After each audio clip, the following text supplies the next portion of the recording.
मैं एक छोटा सा उदाहरण दूंगा एपीजे कलाम का। 1968 में उनका एनडीए में चयन हुआ और इंटरव्यू देने के लिए देहरादून जाना पड़ा। पास में पैसे थे नहीं। कई बच्चे बहाने बनाते कि हमारी परिस्थितियां अनुकूल नहीं है या अनुकूल थी नहीं इसलिए हम पढ़ नहीं पाए। तो मैं ये भी आपको बता दूं कि परिस्थितियां एक विद्यार्थी के जीवन में कोई मायने नहीं रखती।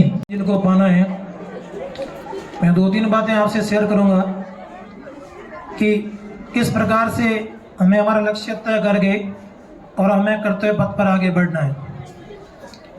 कर्तव्य पथ पर आगे बढ़ते हुए आपके जीवन में कई बार ऐसी सफलताएं भी आएगी, कई बाधाएं आएगी, रुकावटें आएगी, आपको रोकने का प्रयास करेगी।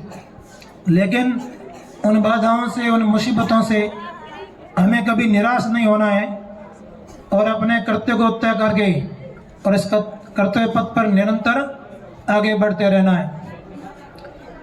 आपने पढ़ा होगा कि शून्य से शिखर तक पहुंचने वाले लोगों से इतिहास भरा पड़ा है और जितने भी बड़े पुरुष हुए हैं उस निम्न मध्य के परिवार से हैं।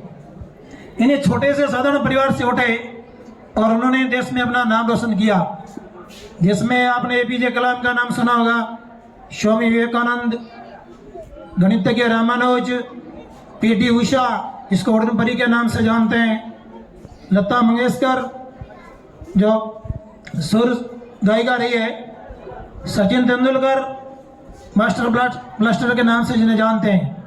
यानी हर व्यक्ति ने अलग अलग क्षेत्र में अपना लोहा मनवाया है। तो उसी प्रकार से आज ही आपको यहाँ से संकल्प लेकर जाना है कि सफलता का कोई शॉर्टकट नहीं है।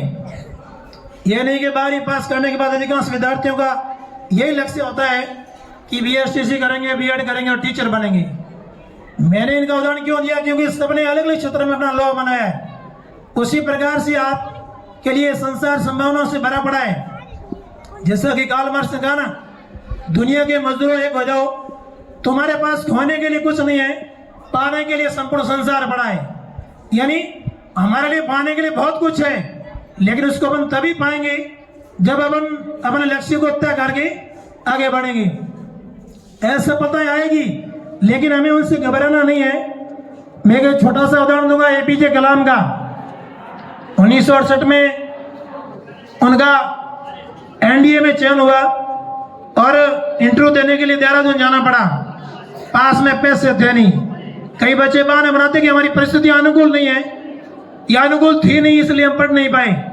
तो मैं ये भी आपको बता दूं कि परिस्थितियां एक विद्यार्थी के जीवन में कोई मायने नहीं रखती। जितनी ज्यादा परिस्थितियां अनुकूल होगी उतना ही हमारा सफर सुहावना होगा।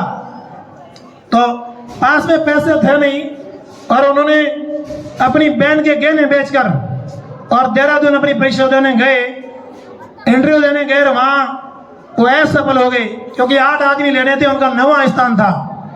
वहां से मायूस होकर के ऋषिकेश पहुंचे और एक वहां शिवानंद आश्रम में वहां ऋषिकेश की पहाड़ी पर टहल रहे थे।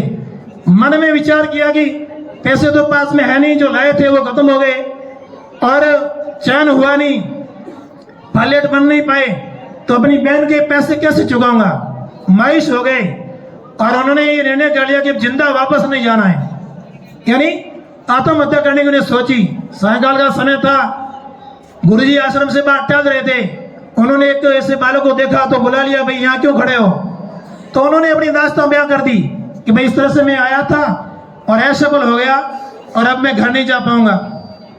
तो गुरुजी ने समझाया कि आप आश्रम में चलो, यहाँ रात पर विश्राम करो, सुबह आपको किराया भाड़ा दे करके मैं भेज दूंगा। और उन्होंने समझाया कि आप एक क्षेत्र में असफल हुए हो, इसका मतलब ये कतई नहीं है कि बाकी सारे रास्ते बंद हो गए हैं, क्योंकि अभी परमात्मा को और मंजूर है।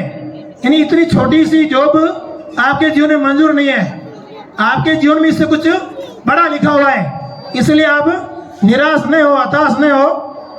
और रात पर वहां रहे, उनका मानस बदल गया और उन्होंने गुरुजी ने किराया भाड़ा दिया और वहां से वापस आ गए और वही आगे जाकर के मिसाइल मैन बने। अमेरिका, जापान, ब्रिटेन, फ्रांस जो कभी हमें दोस्त जमाते थे और उन्हीं के सामने उन्होंने अपने खुद के PSLV GCLV वाहनों का निर्माण किया, मिशन सुशोभित किया।